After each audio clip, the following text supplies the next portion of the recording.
Welcome to Punks on Hope podcast, where we explore the intersections of punk rock and mental health.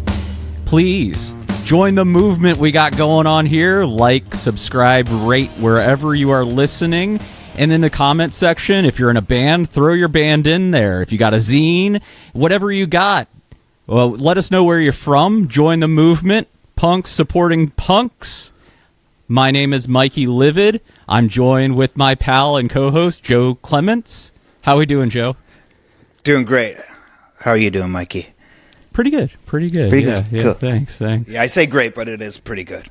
Yeah. Little scattered, but here, stoked to be with you. It's Monday afternoon. We're doing this. Yeah, we're episode 2. We're developing our routine, our Mondays. Thank God it's Monday. So, yeah. Good way to start the week. Yeah. I like that intro too, man. That was really good. Did I do a good job? You did a great job, dude. That was awesome. And so we're finding ourselves here at Punks on Hope, and I would like to start with a segment yet to be named, but this segment, what I want to do is explore these punk rock lyrics. You know, like, there's so many lyrics that just, like, stick out to me throughout my life, and there's so much honesty in punk rock lyrics. So I'm going to welcome in a lyric that was written by a band called Left Alone. This lyric was suggested by Drunk Punk Recovery on Instagram. And Drunk Punk Recovery is Tim Spock. Tim Spock is an incarcerated person who is a prominent person within, like, punk rock recovery, it seems like. He wrote this zine called Drunk Punk, and he, like I said, he is incarcerated. And online, he offers these lyrics. So I'm going to read this lyric to you. It's so cool that he gets to do that. I mean, not gets to do that, but it can do that. You know, I just fucking inspire people, you know, and probably helps him so much to connect, that sense of belonging and connection. Yeah, he has a couple zines out, but yeah, the one I got is Drunk Punk. Microcosm Publishing put it out. Okay. So. But here's a lyric he offered us. It says, it's by Left Alone. The song is 3 bottles of wine. Simple things ain't simple to me. Loneliness won't set me free. Someday soon I'm going to fly away because I'm living all alone now. Yeah. Damn. Because I'm living all alone now. Yeah. Okay. What's that mean to you? What sticks out with that? I kind of want to hear. I want to hear your, because you've been sitting with it for a moment. I kind of like to read things a couple times, so I want to hear your perspective on it. Yeah, well, like the name of the song, 3 bottles of wine, and there's this play with loneliness and addiction, you know, and for me, it's like my own, like, severe independence. I can do it all on my own. That keeps me addicted. If I keep my emotions in and don't talk about them, don't welcome in another person, that's what keeps me addicted. Yeah. But as soon as I, find friends and we talk about our shit, sure. We have community, friendship, connectedness. That's what replaces my addiction, you know? Yeah. And, have you ever seen that study, Rat Park? So there's a couple, like, TED Talks about it. So they took a rat and they put a rat in a cage. And in this rat, by itself in a cage, that had 2 bottles of water. One, which is plain old water, and one had cocaine all in it. Fuck yeah. And so what do you think the rat did? Let's get some cocaine. So the rat, what happened to the rat? You got addicted to cocaine. Yeah, so much so that it died. It just drank a bunch of cocaine water and died. For sure. So then somebody else expanded this study. This is sounding familiar. I like this. Yeah. Keep going. Got a big-ass cage. Yeah. And in this big-ass cage, they filled it full of rats. And in this cage with all these rats, they built Rat Park. So it had, like, those like inner tubes and those hamster wheels, and it was, like, fun. So these rats were, like, having a party. And there was 2 bottles of water. One plain old water and one cocaine water. So what do you think happened? I'm not sure. I want to hear. I'm interested. So it's fucking wild. None of the rats died, you know, Right. and it seemed like the rats preferred the regular water versus the Right. cocaine water. But they still dabble a little bit. Well, it seemed like it was almost on accident. I don't know what the rats were doing, but so you're saying is so what I'm saying is it's the isolation that killed the Right. fucking rat. You For know? sure. It's the isolation that had that rat Yeah. wanting to drink the cocaine because, we replace our addictions with people. Right? Well, 100%, and it's an interesting thing. I was just having this conversation with the student around that, coming to addiction. Actually, not just addiction, but substances brought me a sense of belonging. I felt okay. I never felt like I fit in. So there was this kind of fitting in, right? So it was like partying together, and where it led is I didn't want to hang out with anybody. I just wanted to use and be alone. Right? It's such a trip where it's like, so I'm wondering if those rats, like over time, one of them turns, I don't know. Yeah. All of a sudden they're just fucking alone by themselves, and they die kind of thing. I don't know. But you know what I mean? So that's kind of what I hear out of this poem too, or this lyric, yeah, it's like we find that connection. We find a connection with something that makes us feel okay. And it works in the beginning until it doesn't. And then it does the exact opposite. Yeah. And the irony is, this is like the band Left Alone. That's where they come from. I have gotten so fucked up with their singer Elvis Cortez at his home in Wilmington, by Compton, that area. But, I'm sober now, but yeah. Shout out to Left Alone. Shout out to Tim Spock. Shout out to Drunk. Yeah, I like that. I definitely like that. Can you read it one more time? Yeah. Simple things ain't simple to me. Loneliness won't set me free. Someday soon I'm going to fly away because I'm living all alone now. Someday I'll fly away because I'm living all alone now. Yeah, it's so interesting, like the lyrics, how they can be interpreted, right? It's like, sure. What you're saying. I definitely hear what you're saying, and the person, what's his name, that does the zine, that did the post? Tim Spock. Tim Spa. What Tim Spa is saying, but at the same time, it's like almost sensing this glamorizing it too, in some form of way of glamorizing being hammered. You know. Yeah, I was highlighting the loneliness won't set us free. Right. But there is the second loneliness won't set us free. Loneliness won't set us free. Yeah, definitely. Stuck in the suck. All right. Well, so that's the new segment. So if you would like to contribute to this podcast by sending us a lyric, please send us a lyric that we can cover at punksonhopepodcast@gmail.com. If you send that, punksonhopepodcast@gmail.com. punksonhopepodcast@gmail.com. Send us a lyric. Send it what it means to you, and we'll feature you in this podcast, and we'll talk about rats in a park drinking cocaine water. Cocaine water. We'll give you mad props too. Peace and love to that. Big shout out. Yeah, cool. Yeah. So, all right. Cool. All right. No, well, yeah. What's next? What's the topic for today? You are next, Mikey. You are next. So last week we're just kind of doing introductions, and we're finding our flow, and this is great. You know, we're fumbling around, but I love that you chose to interview me. I was honored last week, and this week we're gonna interview Mikey, and wrote down some questions. I've kind of stewed on it for a little bit, like what would be interesting. And but again, these are just kind of questions, and I feel like we'll have a conversation around it all. So really excited to dive into this. And you ready?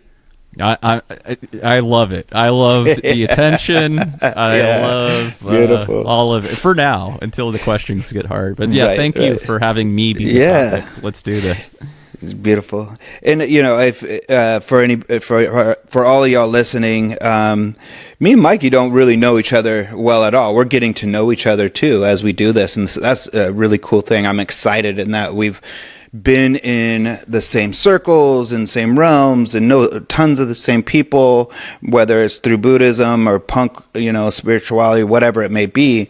So this is exciting to get to know a person in this stage of my life, right? That has these similarities, these kind of juxtaposing similarities of lifestyle, right? Punk and spirituality. So I'm excited to kind of your journey to this, but yeah, let's just dive in. And so where did you grow up? So the joke is I grew up in LA. Which is short for Lower Alabama. So I grew up on I'm from Florida, but it's like the Florida-Alabama border that's just lower to Alabama, which is Fort Walton Beach, Florida, 850, Pensacola. Pensacola, big shout out. Nice. Yeah. Best beaches, great scene in Pensacola. Yeah. Great people. Yeah, that's where I grew up. Yeah. Nice.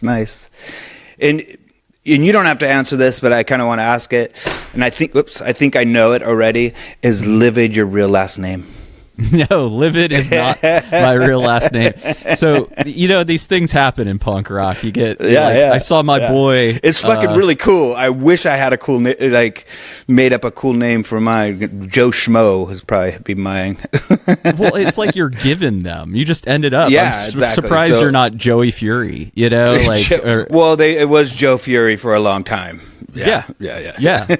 So in high school, I played in a band called the Livids. We were Ramones style Livid stuff. Nice. And it just ended up being Mikey Livid. And I've tried to go by my government name, and it's just some people know me as that in the professional world. No. But it's so many of my friends, literally I saw somebody this weekend. We call him Hardcore Andy. Right, there's always a hardcore somebody. Yeah, right. And he was like, yeah, you're always Mikey Livid. That rips. You can't get away from it. So it's a great name. It's great. Yeah, and it still fits, right? There's this kid back from the scene back in the 90s. He was Straight Edge Jeff. Definitely not straight edge still, but I definitely call him Straight Edge Jeff. Because Jeff was just in town. Jeff who? Oh, Straight Edge Jeff? Yeah, he was wasted at the bar, but he was here. Hell yeah. I love that shit. All right, thank you for that. I didn't know if some kind of secret, I want nobody to know my real name. No, you can find you probably see my real name out there. It is out there. Yeah. Okay, this is kind of a random question. And I kind of like doing this too. If you had a tail, what kind of tail would you want? Like a physical tail? Yes. There's different. Okay. Yeah. You can make up. Yeah, any kind you would like. Okay. So this is a brilliant question. Thank you so much. So this helps me tell you some about me. You're going to learn more about me. 100%. That's why I'm asking it. Yes.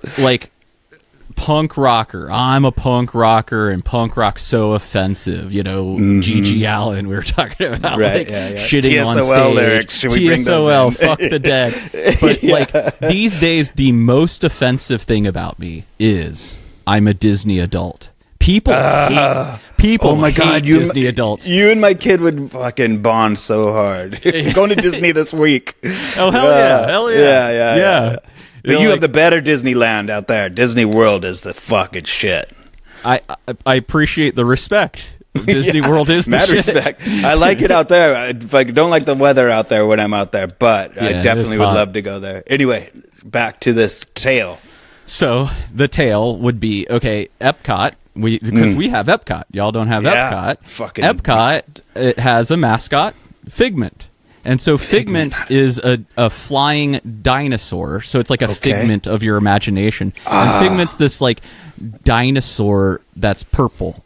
So I want a figment tail. I want a purple, spiky figment tail. To represent, love it. My love for Disney. Love it. There you go. And it does. It is a tail.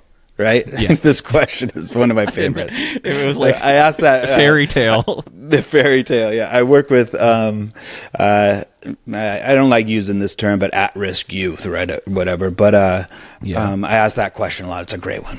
It's a good one. So you grew up in what are we going to call it? The not LA. Lower Alabama. Yeah. Lower Alabama. What were you like as a kid? I was. Were you good in school? Kid. Were you a troublemaker? Yeah. No, I wasn't much of a troublemaker. I definitely was a product of my environment, which was like middle class suburban America with the Just Say No to Drugs campaign, the DARE program, where there was a lot of pressure to keep appearances. Sure. Yeah. And at the same time, I come from an alcoholic family. Dealt with divorce, dealt with, death, a lot of natural things in life. And it was like I was taught to keep that shit inside and not talk about those things. Yeah. And so it was like I was a ball of stress trying to be a good kid. So I was a good kid until... until you weren't, until I became an adult, really, and it was like, just explosion. Good in school, grades, kind of, pretty good in school, or I'm not the most intellectual, but the school I like is the school I like. The interesting thing is my mom was a math teacher for the longest time, and I just sucked at math. I'm definitely a right brain, of course, artistic type, but was your family religious at all? Right. Yeah, definitely. I'm still like culturally Catholic, that's Italian American family. Definitely a part. Can't get of out of that, culture. right? No. And grew up in the Catholic Church, and that was a big part of my life. And I feel very fortunate that I don't have a lot of religious trauma, which I hold space for a lot of people that do. Absolutely. So I get that definitely, but grew up Catholic, and that was a big part of my life. Cool. So sports, were you into sports, skateboarding? What kind of activities and stuff did you do when you were a kid? Yeah, that's like one of my friends was like, we love skateboarding, being of that time and all that. But I love soccer. And I remember one of my friends be like, "You're into real sports." And I played soccer. You're into real sports, like dissing on me. So I played soccer most of my life. Were you pretty good at it, or what? Yeah, Pele shit?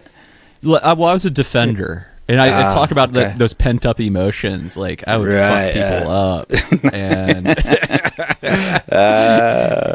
I was a defender, so not a showy person like Pele or anything like that. And not much skateboarding, just here and there. You did skateboard, I definitely did. Right, not just kind of part of it. Just being around. Yeah, and what you got into punk, obviously. What got you into punk?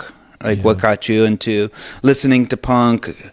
Maybe your first show. What was it that turned you on? Yeah, and that's like, painting the picture of me as like the suburban, just say no to drugs, religious kid that doesn't know how to feel an emotion.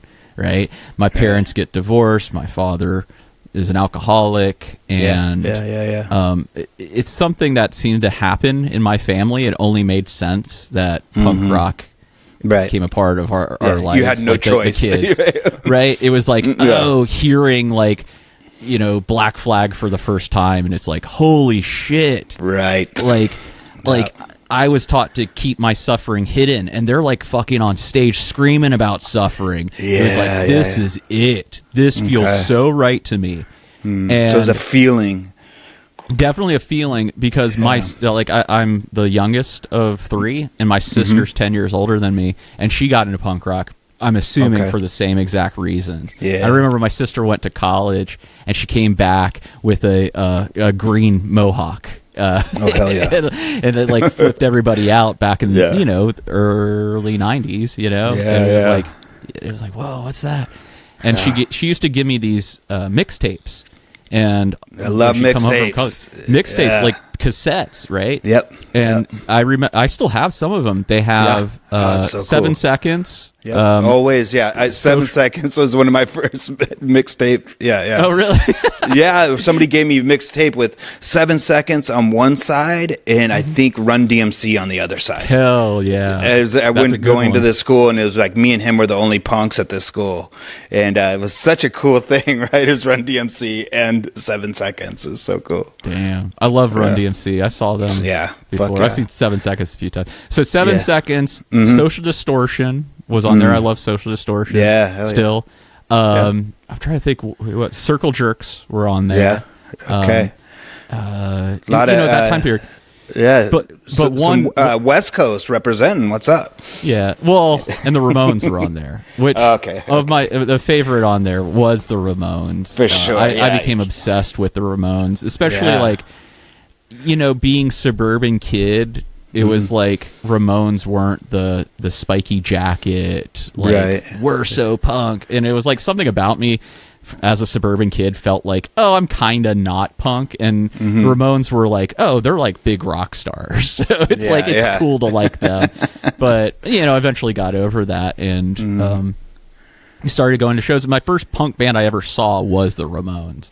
No shit, you got to see the Ramones. Wow. I got to see the Ramones. I was 14 years old. My dad took me. My dad worked in the music industry. He worked for Gibson Guitars. So cool. It was really cool. Oh, no shit. So I saw a lot of like rad shows and met all the rock stars. Nice. And I remember I saw the Ramones 14 years old. The next day I started my first band. And been in bands ever since. I got a What was the name of your first band? Oh God, I think it was Barker's Beauties. Barker's Beauties. Very pop punk. Okay. Barker's cool. And Beauties. you were playing guitar or just singing? Yeah, or? I was playing guitar at that point. Nice. I've always been a songwriter because where I come from, it was like, well, if you want to start a band, you're going to have to write all the songs and teach everybody else how to play their instruments. Right. Yeah. So, you got to put it together. That's super cool. What did you listen to before punk? What was your pre-punk stuff? So I was really young too when I mean 14, getting into punk, but Nirvana was always like a big band. Another band. Oh, sorry, go ahead, go. Oh, but a guilty-ish pleasure. Guilty, but I want to love guilty them. pleasure. They Might Be Giants was probably my favorite band ever, and I'm going to go see them next month. I love. So They still Might a guilty Giants. pleasure. Well, I don't know. I'm kind of a nerd. Like I said, Disney and this. And that. They Might Be Giants. They Might Be Giants. Mine is Hooba Stank. Oh shit! Damn, dude. I don't know why I loved that band. Damn, dude. My current guilty pleasure, for I don't know reasons, I think I'm just like was not around. I love pop music. Meghan Trainor, when she first came out, all about that bass. She's like some pop musician. I don't know, you got to look her up. I'm not with it. Yeah. Well, that's what I was like. I'm like way behind on listening to pop music. So my kid, he's 13, so he's like, and I'm taking him to, he's obsessed with Tyler the Creator. Oh, cool. So he's super obsessed. So I'm taking him to a Tyler Creator show, and I've heard a little bit of his stuff, but cool. Yeah, that's pretty cool though. Like, I take him to shows. I think his first show was I think I took him to Turnstile. Before they got big, they played the Santa Cruz Veterans Hall. Yeah. And man, he was pumped. That band and Scowl. He really liked them too. Man, anyway, hardcore is having a comeback right now. The kids are listening to it. Kind of it peaked, and I think I'm waiting for the post-hardcore to come back.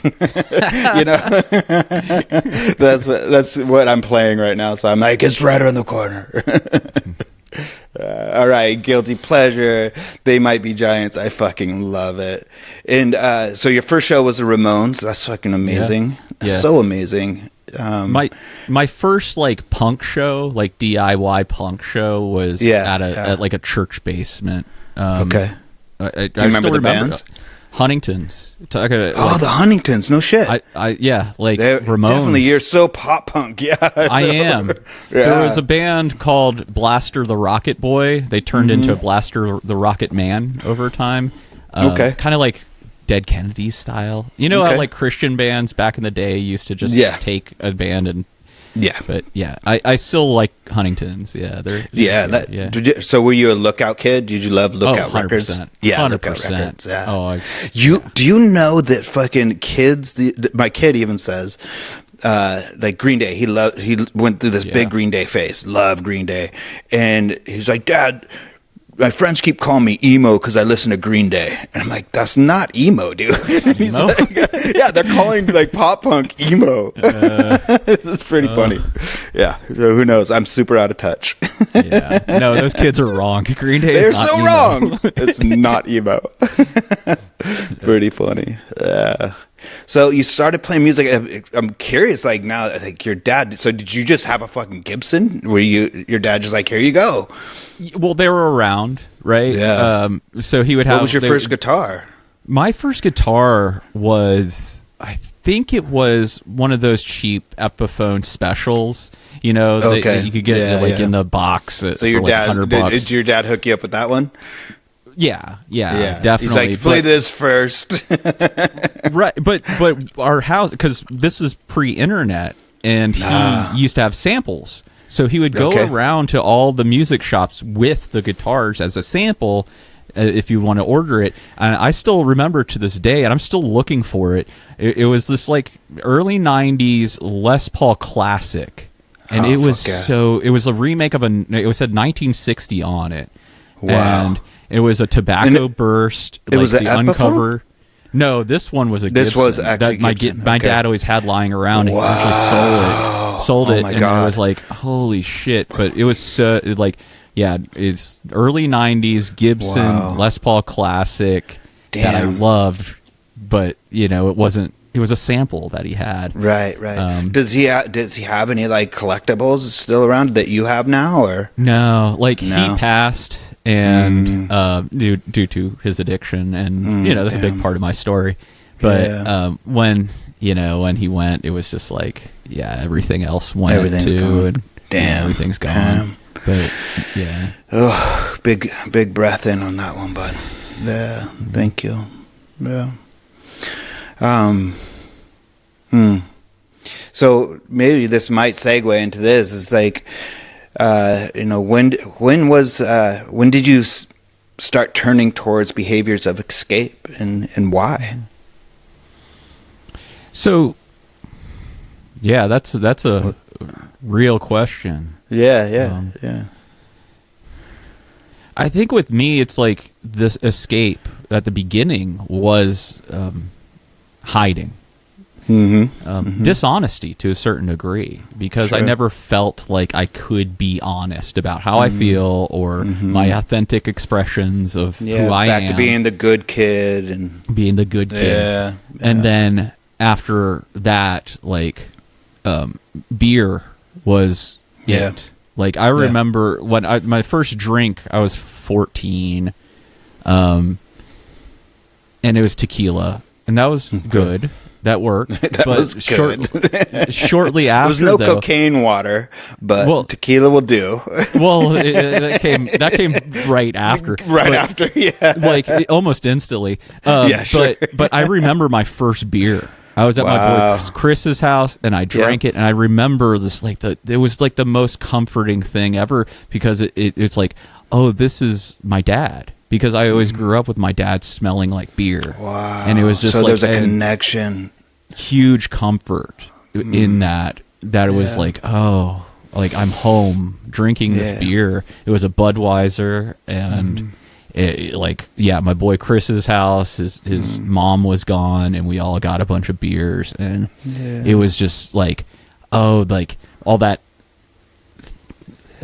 weight of having to be inauthentic was just like taken off. And it was like the comfort of those beers were just like, oh my gosh, that was just like so good. It worked. It worked. Yeah. You know, and I talk about it with people I work with is, you know, because there can be a lot of shame around where addiction has led us, right? And it's like, you know, even being a alcoholic or a drug addict, you know, and I'm like, well, you know, if you can think back to that time, right, when you first started escaping behaviors and then alcohol, what was going on in your life, you know, and did you, you know, were you really trying to harm yourself? I mean, some people maybe, but it was more of like, no, just trying to feel better. So, yeah, it's, you know, and the people that you're getting in recovery, you know, and learning new things, it's like, it's almost the same part of you, but that is now learning things that actually will sustain and last and actually improve your life, right? Things that will work, whether it's meditation, whether it's doing steps, whatever it may be for you in recovery, you know. So that almost that same desire to feel better, you know. So it's like not shaming that part of us either, right? Yeah. Totally. Hear that. So when did was there signs when you kind of started noticing? What were some of the signs you're like that you may have a problem with drugs and alcohol? It's tough where, you know, sure there was drugs involved, but I'm definitely an alcoholic. I'm definitely a beer drinker too. Like I love whiskey and stuff like that, but like it's so socially acceptable. Like to an extreme fault, especially in the punk rock scene. Yeah, and for sure. When it came to like, okay, like I would have friends be there one day and then gone the next. Friends be there one day, then gone the next. And that is still like a terrible epidemic that's happening where I come from. Like not a lot of meaning, a lot of drinking, a lot of addiction, and a lot of early deaths. I got so many. I was a friend of mine, oddly enough, he came to come see Turnstile here in Nashville, and we, you know, a friend of mine from back in the day, and we were just like, man, like, we have so many friends that just have passed early. And he was like, yeah, my dad's like, you know more people that have passed away than I do. Wow. And I'm twice your age, right?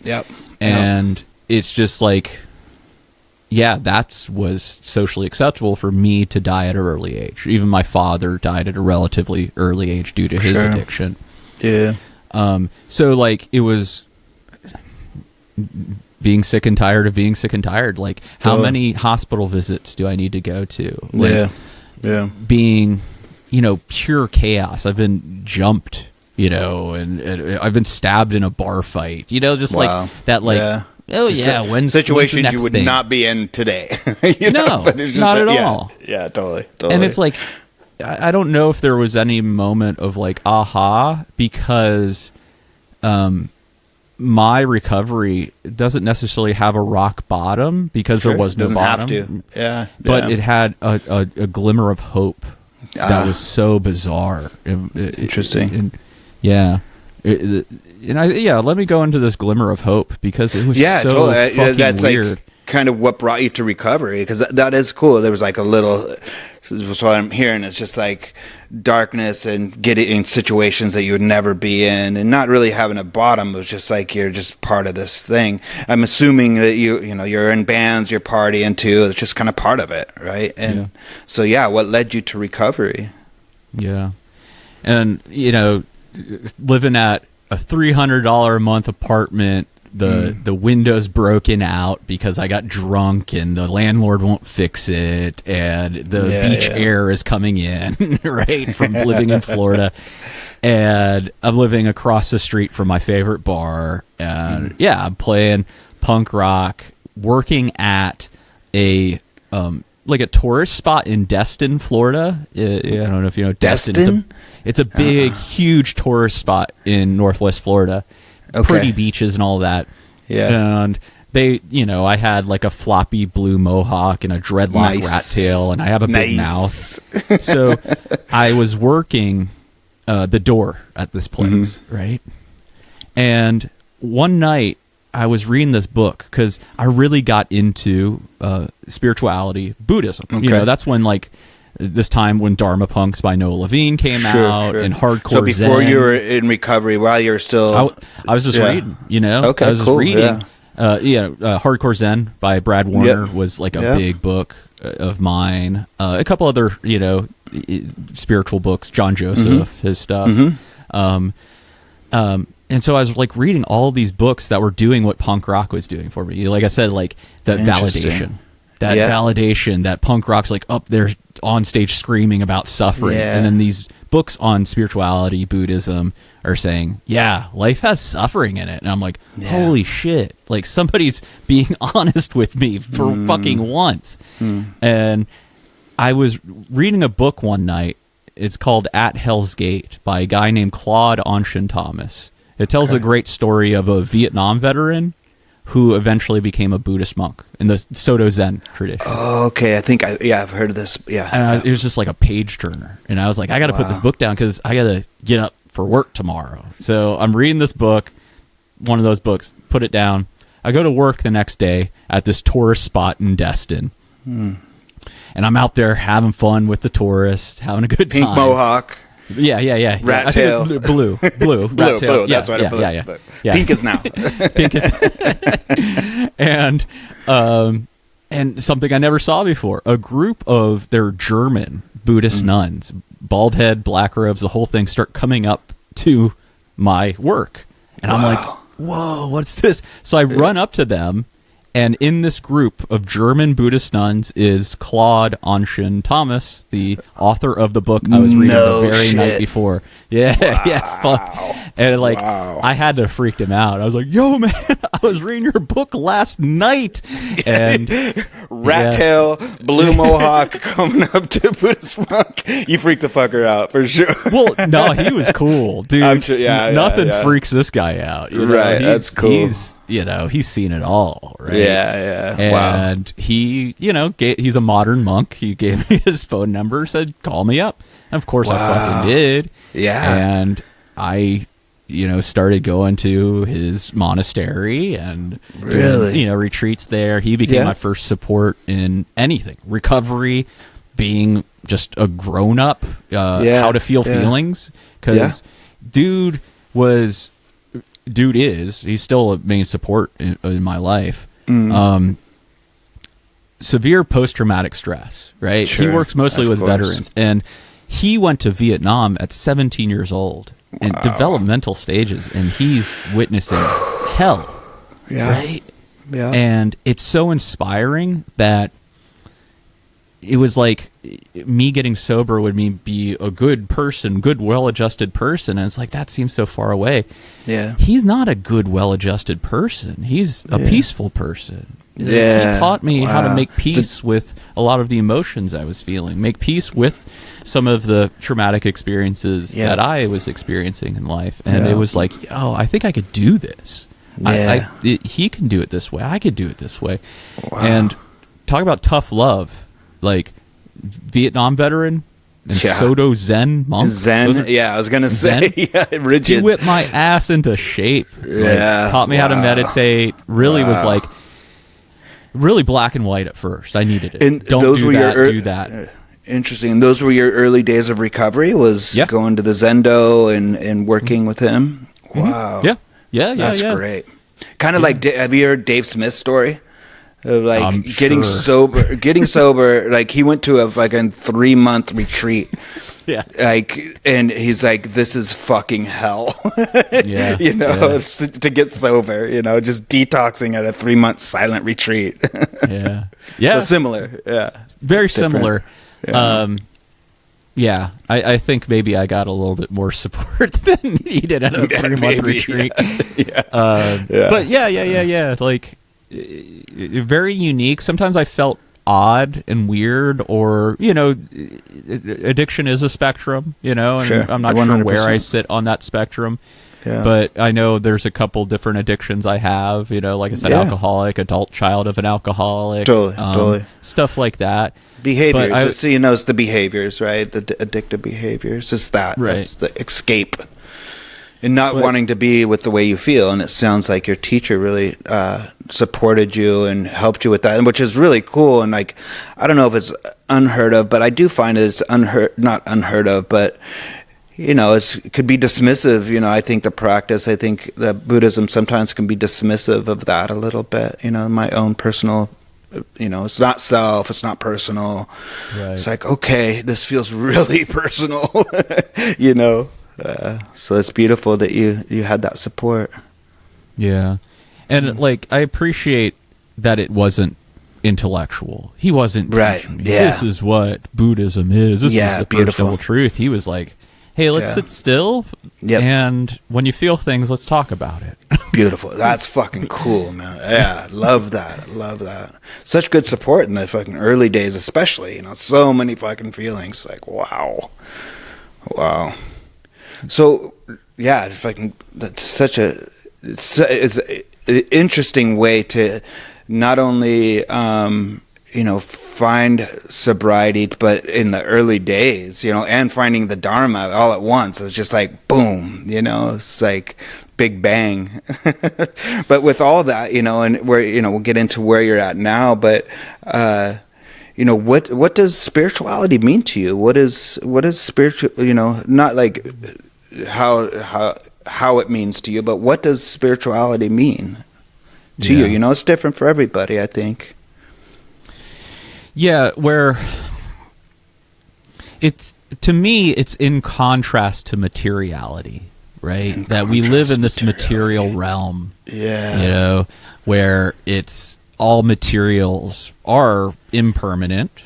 Yeah. They're changing. It's hard to find any ground in this world that's constantly changing.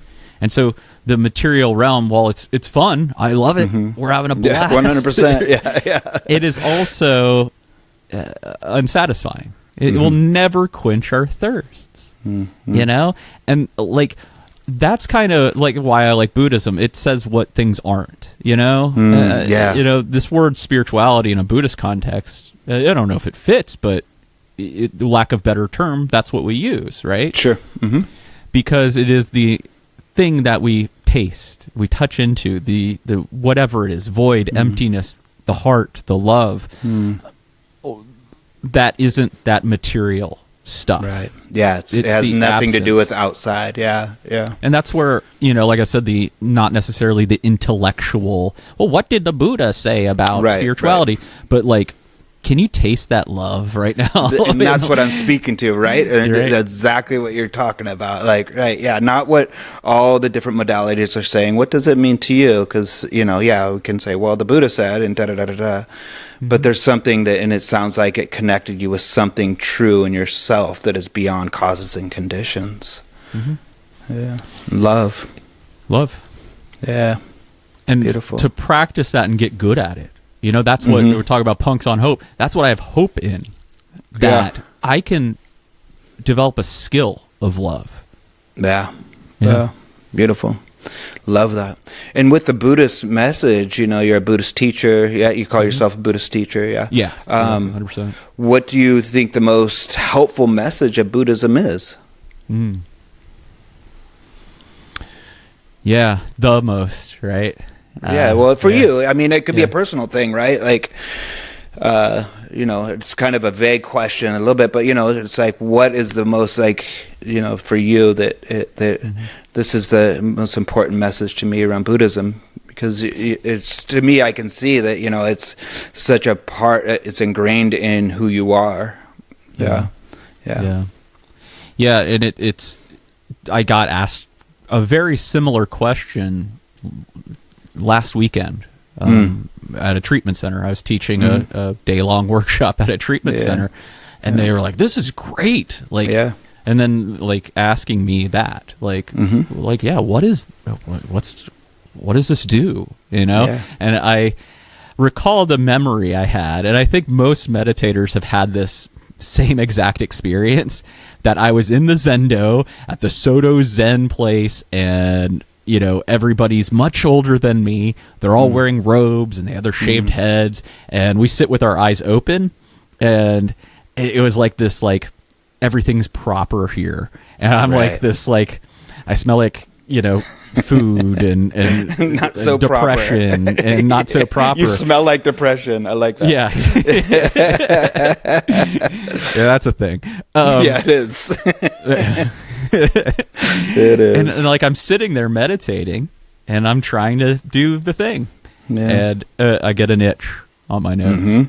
And it's like, okay, everything in me wants to scratch the itch. But I was like, okay, they said be with these things. So let me sit with this. Let me sit with this. And like, I felt the itch. I felt like the tip of the nose, which is the itchiest, and then the numbness around that tip of the nose. And I just got curious with that. Curious, yeah. And then eventually that itch went away. Yeah. And it was like, holy shit. Like, this, talking about this, it sounds almost silly, but when you have that experience that you teach your body that it's okay to not scratch every itch, you won't die if you let the itches be there, and they will pass. And even if they won't pass, you can find peace with those itches. Oh my gosh. Anytime I want to reach for a drink, social anxiety just like permeating my body. And I go, okay, we can sit with that itch. Can you give it space? Yeah. Give it space and curiosity. Yeah. What else is there? What else is here? Shifting awareness. Yeah. And watching impermanence. That's beautiful, man.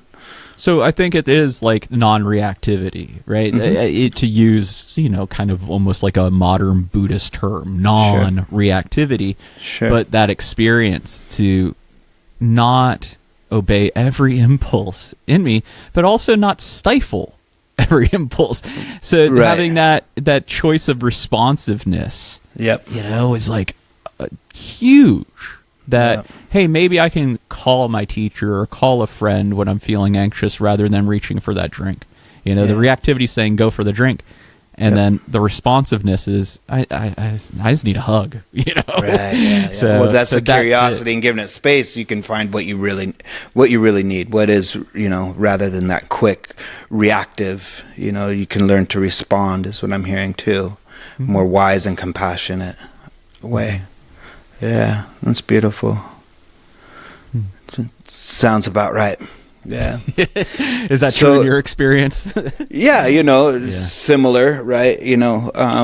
All the things. It's a question that, I always just go back to the basics of, kind of, I said it a little bit, but I think the most important, teaching for me that stuck with me the most is just allowing myself to feel. Allowing space and that curiosity to arise, right? So I feel like just first foundational stuff, the first foundation of mindfulness, even of shifting focus, awareness to breath and body, gives out of that narrowed focus of I feel this way and I got to get rid of it. It's like, okay, can I give those feelings space just to come and go, or I can have curiosity? What needs to be? What's the wise response? And the wise response usually always arises as a compassionate or wise response to what is happening. The wise response of, like you're saying, that this is impermanent. This, beautiful. Don't know. I think my kid might have just got home from the boardwalk. I'm not sure. So Lost Boys? He went down to the Lost Boys epicenter. Is that really? Is there the place? Yeah, the boardwalk is. Yeah, right next to the boardwalk is the trestle, where the bridge. And then the stage used to be down there. It's not on there anymore. I got to come for a visit. Yeah. So you are a teacher at Wild Heart, yeah? Yeah, Wild Heart Meditation Center, Nashville, Tennessee. That is a question I didn't put in here yet, but I think we could segue into this. Like, how did you end up in Nashville? Yeah. Did the teacher role bring you there, or how'd you end up there? So I ended up in Nashville because my wife's work was shutting down their location in Florida, and they gave us like a bunch of options. Myrtle Beach was one, New Orleans, Atlanta, a bunch of other places, but Nashville was on the list of places we can go. And being in Buddhist recovery before Buddhist recovery was ever a thing, right? I was like, let's check out Nashville, because they had Against the Stream Nashville with Dave Smith. And I went and visited, and it was good enough. Let's rest there. I like that. We ended up moving to Nashville because that was the most supportive thing for me at that time. And also, I was just it was tough at first with I was just finishing up my master's degree in counseling psychology and dealing with finding a job and all of that. So I just ended up working at restaurants. I love restaurants, so I just ended up working at restaurants. And then everything in me was at the meditation center, because moving to a new town fucking sucks. Like, I had the best friends in the entire planet, or have you the grew best up friends there, and the best friends. And then I left, and I moved to a town I didn't know anybody, and I was extremely lonely. I had a lot of depression at that time, a lot of scary thoughts that time, and the only thing that made me feel semi-okay was going to the meditation center. So I would go taking like 4 refuge times in a week. Sangha community. 100%. And I remember when I first got there, there was a refuge recovery meeting on Thursday nights, and they say, "Oh, you sign up to open the gate just to keep me accountable to be there." I was there 4 times a week, and I just kept on showing up for 10 years, and now we've had our changes and turned into Wild Heart Meditation Center, and they were like, "Well, you're the guy that's been here the whole time because you keep coming here. Why don't you run the place?" And, so and that's how you got into the teacher role, or did you start running it first, and then what was the intention of the teacher role? The teacher role was just like hanging out long enough, because I was in training with Against the Stream. Long story. You were a part of that story as well. And then when that kind of went away, a friend of mine, her name is Christy Bates, had a teacher, the Venerable Panyawati. The Venerable Panyawati and the Venerable Panadipa. Panadipa has since passed. Had a wonderful retreat space in Hendersonville, North Carolina, right outside of Asheville, Heartwood Refuge. And I'd been on many retreats there, but had never met the abbots there. And she was like, Against the Stream has went away. You should keep going in your training. And Panyawati is doing this teacher training, and she's like, I would love for you to do it. I would nominate you to do it. I think you should do this teacher training. And it was really cool. It's a dual lineage with the Theravada and Mahayana traditions. She's authorized in both. And I said, no, I'm cool. That's not my thing. Why it just wasn't your thing because it was the two things, or was there other? What? I had hopes that Against the Stream would do something or figure out something. And then she asked me again. And I said no, and it's tradition, right? 3 times, and I eventually said yes. When she sat me down, had lunch with me, was like, "You should really do this." I was like, "All right, let's do it." And I was still going retreats there all the time. It was like, I like the spot, I like the teacher. I met Venerable Panyawati. I don't know if you've ever met her. She is just a ball of faith.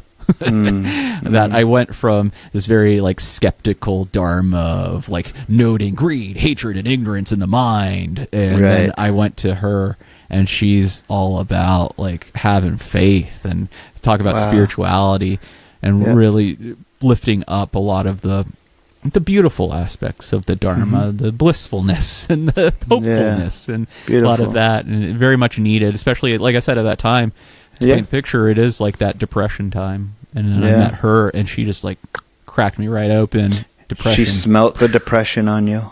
She did. Yeah. I remember one of the times I was meeting with her, and I was talking about this like mindfulness of noting hatred in my mind. I was like, yeah, I'm noting like hatred in my mind. And she's like, yeah, that's beginner stuff. You need to cut that shit out. Yeah. Wow.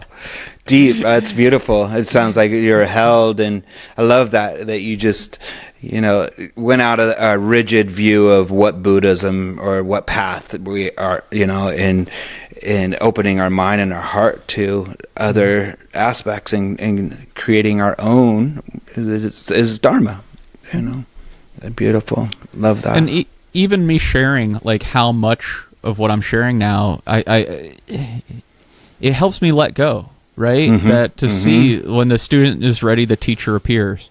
And I said this twice now, that with Claude Anshin Thomas, he appeared. The Venerable Panyawadi, she appeared. Right? It's like, like let go. Get the fuck out of the way. Get the fuck out of the way. I love that. It was such a beautiful journey, and I want to tie in the Punks on Hope, right? And it's that little spark of in the beginning, and like what you're saying, just going up to these two teachers that were there, and getting out of your own way and finding this path, but still playing music. You still play music today? Yeah. Thank you. Yes. I play in, like you said, like a Lookout Records style pop punk band called the Rip Taylors. The Rip Taylors. Rip Taylors, yes. Yes. So this was I was a direct student of Dave Smith, a mutual friend, and I was checking in with him, and a lot of that Newtown depression stuff was in me, and he was like, "You just need to start a band." Yeah, and so Dave. It's like my meditation teacher gave me the assignment of starting a band. So what I did was I recorded a whole album on my own, did it with like Pro Tools and Steven Slate drums with the MIDI and all of that. Totally. And just put it out there, and met some of the best friends I'll ever have. Ryan, great. Sweet Time Sweeney, Classic Pat. These guys are like amazing players. And we got a band going, and it's like kind of like our bowling league or our softball team. Right. At this stage of our life, right? It's like, that's our bowling team. Yeah. Softball league. Yeah. So much fun. Yeah. Yeah. And are any of the members sober or into Buddhism or spirituality or anything? No, and I think that was extremely intentional from what Dave was instructing me. My teacher instructed me, because he was even saying like, you need to get away from the recovery world, the spiritual world, and just hang out with just normies, just average people. Yeah. And like Classic Pat, the bassist of the Rip Taylors, like he's a Disney adult too, and we're both like nerds and stuff like that, and it's like fuck yeah. And Ryan Sweeney, the drummer, he's had like a Ramones podcast and plays in a Ramones tribute band. Oh, cool. So that whole world of your life comes. So great to have both. Yeah, so cool. And on the recovery tip of it too, I guess you play shows, You're playing shows and playing music, and different of before, when you're not in recovery and playing now, like how is that, right? Not having a beer, not having a Pabst Blue Ribbon up on your amp or a shot of tequila. Less fist fights on stage. Right? Less fist fights. That's good. Yeah, that makes sense.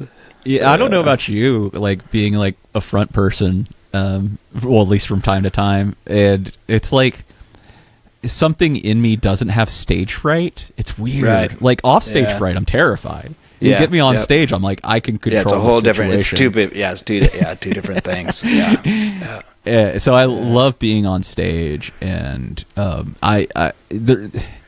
there was like this initial fear that I won't be able to dive off the stage or do the wild shit, if I'm sober. Hell, no, I could do it Totally. better when I'm sober.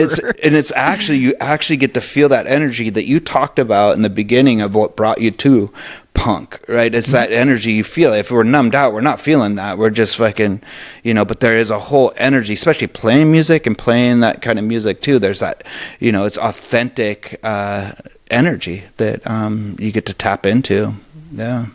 I remember like 10 years sober. I'm out playing a show with my Florida band. I still lived in Nashville. I still played with my Florida band. We played a show in Panama City Beach. Wow. And I'm on stage, and we start playing, and somebody zips by me and just dives into the crowd, like stage dive.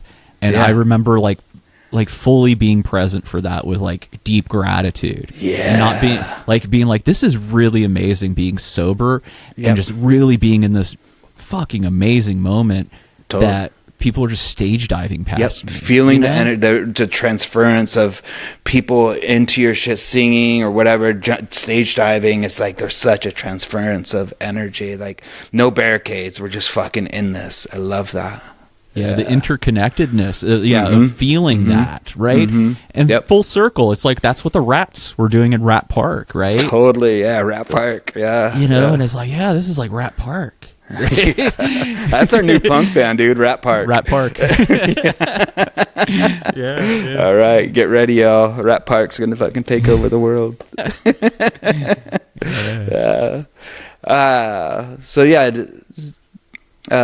What band? There's a question I had. What band that is no longer around that you wish you could see today?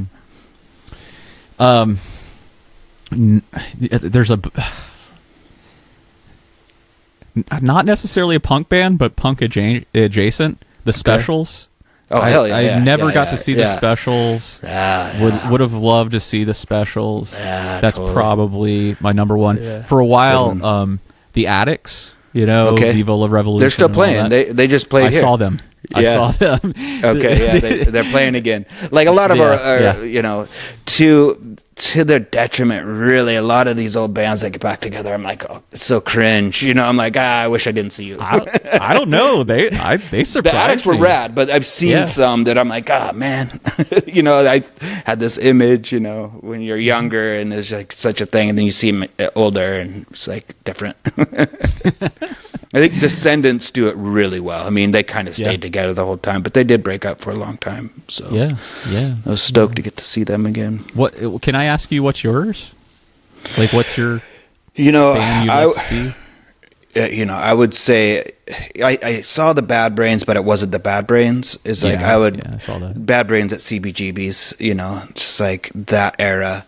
I saw Bad Brains, and they, I don't know, they've been back together a few times, but HR just brought suitcases up on stage, and just like kind of smiled the whole time while the band was sounded killer, but he didn't do anything.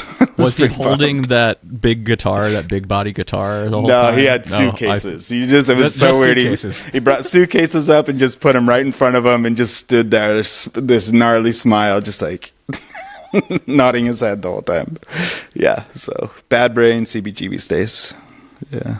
I think that would be mine. I saw Bad Brains. It was a festival in Pensacola, like on Pensacola Beach. So on the beach, I saw it was Bad Brains Off, with Keith Morris. Totally. Yeah, great band.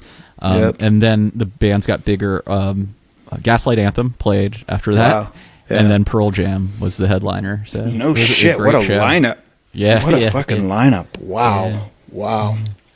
So how do you, I mean, is it difficult, and maybe it's not difficult, of, having balance between your Buddhist path, spiritual path, recovery, and punk, and your punk lifestyle?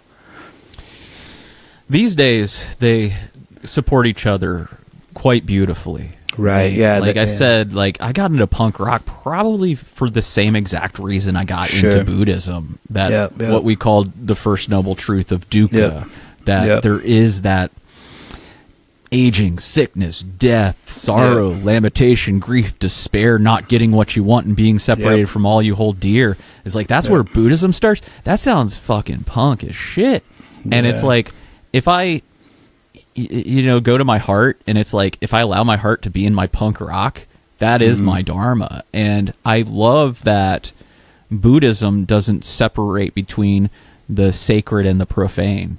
Sure. So you look at some of these lessons, like you're talking about the foundations of mindfulness, the what the Buddha taught as the original teachings on mindfulness. These foundations, and in the first foundation, we have mindfulness of body, sure, but we also look at the disgusting aspects of the body. We look at the death and decay of the body, and then we open up into even mindfulness of the mind, and we look at the disturbing aspects of the mind, the greed, the hatred, the ignorance of the mind, and it's like, that's fucking punk rock. So lately, what I find myself doing, especially like Mikey Livid, like being this grown-ass adult Buddhist teacher named Mikey Livid, I have to remind myself over and over again to just be my authentic self. Just live authentically. And that isn't in contrast from the Buddhist teachings on not self, because it is impersonal that I live in this trajectory of life. The more I try to conform, the more I try to be somebody I'm not, that is selfing. That's the grip of I, me, and my. I need to go by a different name, or I need to cut my fucking hair, or I need to, not play music because that's something not spiritual. And it's like, I love that. Like, the Dharma's like, nah, it's all spiritual. It's all spiritual, The shit on the side of the road, the nice person you met today, all of it. So punk rock is spiritual, totally, in my life. I love that. Yeah, and you named it, just so many similarities. I totally agree. Yeah. And without being I feel like we don't have to be explicit about it, right? It's like Buddhism and punk, it's just like, no, there's all these just like, if you really look into them both, there's just these similarities of but it's like this dichotomy, right? It's like they look so different, but it's like the through line, the underline is the same. I love that. They both start at the same place. Yeah, absolutely. How would you, I kind of use this word pitch, spiritual practice or Buddhist practice to a person that has no idea what that looks like, and maybe is averse to the whole idea, but is suffering and curious? What would you, I know you work with newcomers, you work with people in recovery, or just people in general, maybe you even have friends, they're like, what's up with you and this fucking Buddhist shit, but it looks good on you. What's up with it? I like to say the least likely to find liberation. How do you pitch it to them, which was me. Right. Yeah. Right. Yeah. The pitch, right? It's like the irony. It's a weird word, the irony, but it's like, people listening to this podcast, right? It's like, maybe they're listening to it because punk, whatever, and they're kind of curious, how, how do you make it, I don't know, you understand what I'm saying, I think. Yeah. And it's that quality of like, don't tell them, show them, right? Right. And even when I'm talking about like my own entering into a spiritual practice or even a recovery, there was a belief that I needed to conform to something that didn't feel right for me. Right. Yeah. And I think that like so much of my showing people that it is like, I can show you, you can be you by me being me. Right. Right. Yep. Like I went to a wedding in North Dakota a few months ago for family. And my wife and I were covered in tattoos, stuff like that. And it's not very common in North Dakota. And we're like right up front at this wedding and we're calling attention to ourselves. It's like, whatever, it's okay. Yeah, I understand. No resentments towards you. And afterwards at the reception, a lesbian couple, gay couple came up to us and were like, "Thank you so much for calling so much attention to yourself, because we thought we would get all the attention." Yeah, cool. And I think that's like the analogy. It's like live love out loud, and the rest will follow. That trying to, like we said, the irony of like selling somebody something. That's where working with my first teacher, who was a veteran and a Buddhist monk, he talked a lot about nonviolence. And it's like, I don't know what's best for you at all, but I'm right here if you need me, and I'm going to take care of me. I'm going to take care of my ethics. I'm going to take care of my mind. I'm going to take care of my home, take care of my side of the street, as they say, right? And live this, attractive to some lives, not attractive to others. But I want to, live my life because, I other people did it for me. Like, probably you, right? Yeah, absolutely. I probably saw you around and was like, oh, I could do that, right? Yeah, exactly. Yeah. It's like the whole preaching by example kind of, just like, and just letting people come to you. We see it. I see it a lot. I grew up in the same hometown. Yeah, same place I grew up, my hometown, right? And it's like, so people fucking just know Joe Fury or this fucking dirtbag dude that was shooting dope and living in his car. Yeah. And now I'm teaching meditation, and it's like, some people are like, what? I know. What? You, dude? You just, But then I'm getting these crossover, like these people from my past, like, what's going, what is up with this thing you're offering or whatever, and that's my favorite thing is when, like I said, like these people, there's no way that they would ask me about Buddhism or even spiritual, whatever it may be, recovery, or having a different lens on what recovery could look like, right? It's like, and just like really curious and open. And I love it when I see people from my past, that only know me from my past coming to a group and just like afterwards just going, damn, dude, that was, whatever, it's usually positive. So, and I don't do much, but just like put myself out there, I rest in humility. Put yourself out there. Though that's another thing. It's putting yourself out there, and I'm seeing everything you're doing with putting yourself out there. Well, we're literally putting ourselves out there right now, right? Yeah. And it's such a fucking hard, vulnerable thing to do, and it's like there's skill.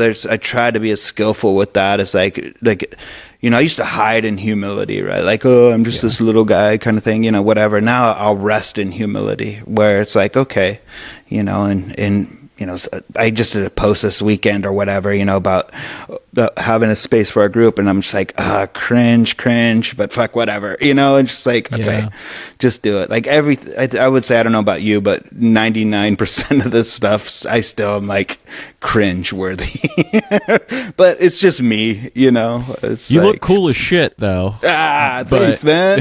So do you. But I know that feeling that it's like, oh, I guess I'm putting that out there. I'm just doing it. Yeah. Don't fucking, I don't look at it. I'm just like, it's gone. It's out there.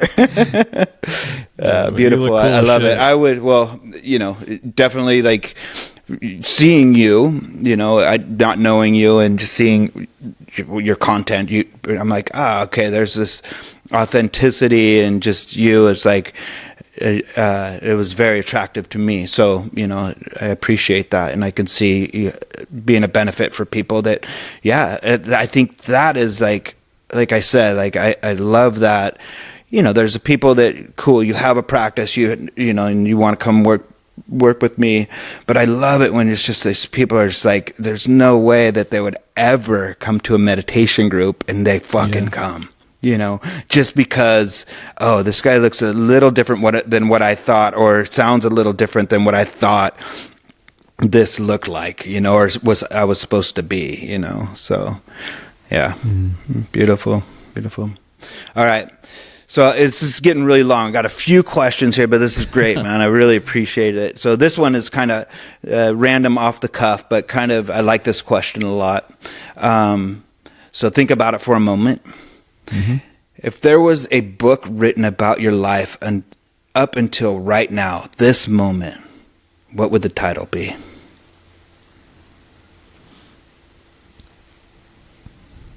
That's so funny. I do groups a lot, and that's one of the questions I asked. Yeah. I haven't really taken time to think about it. Right? Okay. Yeah. So a book about my life right now. Yeah. Written up to right now. Oh my gosh. The appropriateness of Punks on Hope seems to be pretty appropriate. Yeah, right? Totally. But I do want to put this, like, I can't think of the right name, but I think there is that contrast that Punks on Hope shows us. Like, punk rock is so fucking disgusting and offensive, but hope is something that is on the other side. And I think I'm living in this dynamic of, like, where I'm at in my life, right? That it's honoring the pleasure and the pain, the praise and the blame. The worldly winds of life have both of these, and I think up to this point, that's what I've learned, is to honor all of it in the Punks Hope. I'll lead on punks, that. It's just Punks on Hope. That's it. Yeah. You can write the book. Yeah. That I was in a band called Fuck the Hope You Gave Me. Yeah, that's a fucking brilliant. Great name. And I just love that. It's like, fuck the hope you gave me. That's so Buddhist in itself, right? I love that. Like, we look at hope and fear, how they're like, kind of like same opposite sides of the same coin, right? And I think hope is great. It's like that healthy sense of desire. I think there's a healthy sense of desire. Hope is great. It's when we start living in that that fixed outcome, that it's going to be like this. Yep. If just ABC lines up, well, maybe, but then it's just not going to. You still won't be at ease because you're going to want the next thing. There's that craving. Yeah. Fuck the hope you gave me. Like that. I feel that, right? Yeah. I could be a positive, hopeful person and still go, fuck the hope you gave me. Because totally. Sometimes we put hope in the wrong shit. 100%. 100%. Love it. So this is a two-part question. So the second part of this question, and maybe you can answer it, maybe you can't. I think you could. What's the last line of the book? That's so funny, because I asked that one too. Do you too? Yeah.